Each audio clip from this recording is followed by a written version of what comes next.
এতিয়া কংগ্ৰেছী বিলাকক মই বুজাব নোৱাৰো কংগ্ৰেছীয়ে অৰুণোদয়ৰ মূল্য বুজি নাপায় মহিলা উদ্যমিতাৰ মূল্য বুজি নাপায় ইহঁতক খালি ধুতি আৰু লুঙি লাগে আগতে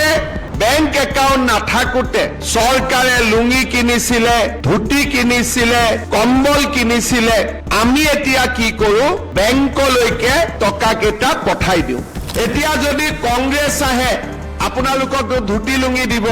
বিজেপি আহিলে অৰুণোদয় দিব কোনটো লাগে আপোনালোকক অৰুণোদয় লাগে নে ধুতি লুঙি লাগে ততে যিবিলাকে কংগ্ৰেছক ভোট দি দিয়ে তেওঁলোকে এটো বুজি পাব লাগে যে কংগ্ৰেছ আহিলে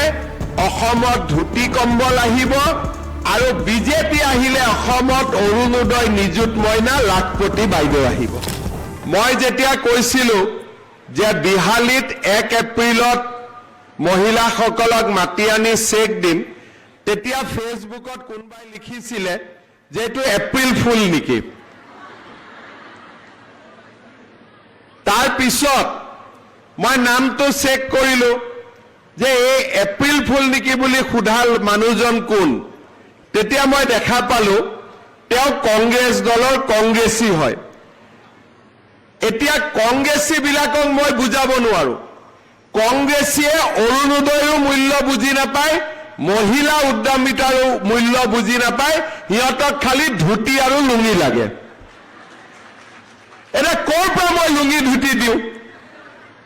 গতিকে লুঙি ধুতিটো মই কৰিব নোৱাৰো কাৰণে মোক গালি পাৰি থাকে মই কৈছো যে আমাক লুঙি ধুতি নালাগে আমাক নতুন আঁচনি লাগে যাৰ জৰিয়তে মানুহৰ উপকাৰ হয়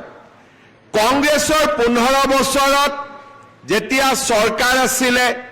লুঙি দিয়ে ধুতি দিয়ে কম্বল দিয়ে খুটা দিয়ে আৰু ধুতি কম্বল খুটা লবলৈ আহি মানুহৰ কাজিয়া পেছাল ঠেলা হেঁচা হুলস্থুল লাগি থাকে আৰু কম্বল লুঙিৰ পৰাও কংগ্ৰেছী দালাল বিলাকে পাৰিলে 2 পইচা তোলেহে এতিয়া আমি কৰিলো যে নহয় প্ৰধানমন্ত্ৰী ডাঙৰীয়াই সকলোকে একোটা বেংক একাউণ্ট খুলি দিছে আপোনালোকৰ বেংক একাউণ্ট আছে নে নাই কাৰ কাৰ আছে হাত দাঙকচোন সব আজি আমাৰ অসমত সকলো মহিলাৰ এটা বেংক একাউণ্ট আছে এতিয়া বেংক একাউণ্ট থকাৰ কাৰণে কি লাভ হৈছে আগতে বেংক একাউণ্ট নাথাকোতে চৰকাৰে লুঙি কিনিছিলে ধুতি কিনিছিলে কম্বল কিনিছিলে আমি এতিয়া কি কৰো বেংকলৈকে টকা কেইটা পঠাই দিওঁ যেতিয়া আমি বেংকলৈকে টকা পঠাও গুৱাহাটীৰ পৰা কম্পিউটাৰত টিপি দিওঁ টকাটো আহি 2 মিনিটতে আমাৰ একাউণ্টত সোমাই কোনেও টকাটো খাব নোৱাৰে কিন্তু আগত যেতিয়া ধুতি দিওঁ কম্বল দিওঁ খুটা দিওঁ লিষ্টখন বনোৱাৰ পৰাই গণ্ডগোল আৰম্ভ হৈ যায় আমি যেতিয়া চৰকাৰৰ দায়িত্ব ললো মুখ্যমন্ত্ৰীৰ আসনত বহিলো বিত্তমন্ত্ৰী আছিলো আমি সিদ্ধান্ত লৈছিলো যে অসমৰ দুখীয়া পৰিয়ালবিলাকক বিশেষকৈ যোন বিধৱা বিবাহ বিচ্ছেদিত বিয়া নোহোৱা এই পৰিয়ালবিলাকক আমি অৰুণোদয় আঁচনি দিম 830 টকাকৈ আমি অৰুণোদয় আঁচনি দিয়া আৰম্ভ কৰিলো প্ৰথম বছৰ আমি 18 লাখ পৰিয়ালক অৰুণোদয় দিলো লাহে লাহে অৰুণোদয় আঁচনি আমি 28 লাখ মহিলালৈ বৃদ্ধি কৰিলো আৰু এইবাৰ আমি নতুনকৈ সাৰ্ভে কৰিছো আমি 40 লাখ মহিলাক অৰুণোদয় আঁচনি দিম মাহত 1250 টকাকৈ লাভ কৰিব বিহালী সমষ্টিটো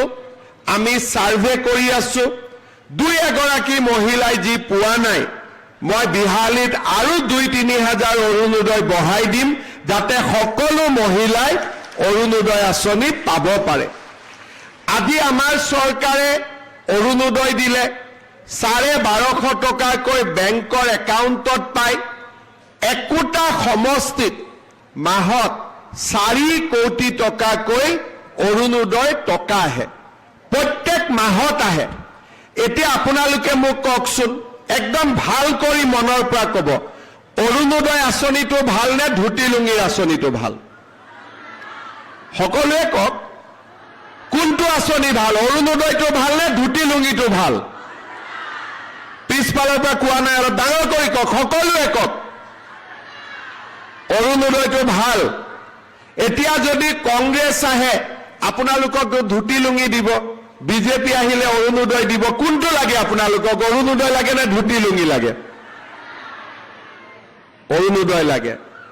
এতিয়া ভুলতে যিবিলাকে কংগ্ৰেছক ভোট দি দিয়ে তেওঁলোকে এইটো বুজি পাব লাগে যে কংগ্ৰেছ আহিলে অসমত ধুতি কম্বল আহিব আৰু বিজেপি আহিলে অসমত অৰুণোদয়, নিযুত মইনা, লাখপতি বাইদেউ আহিব।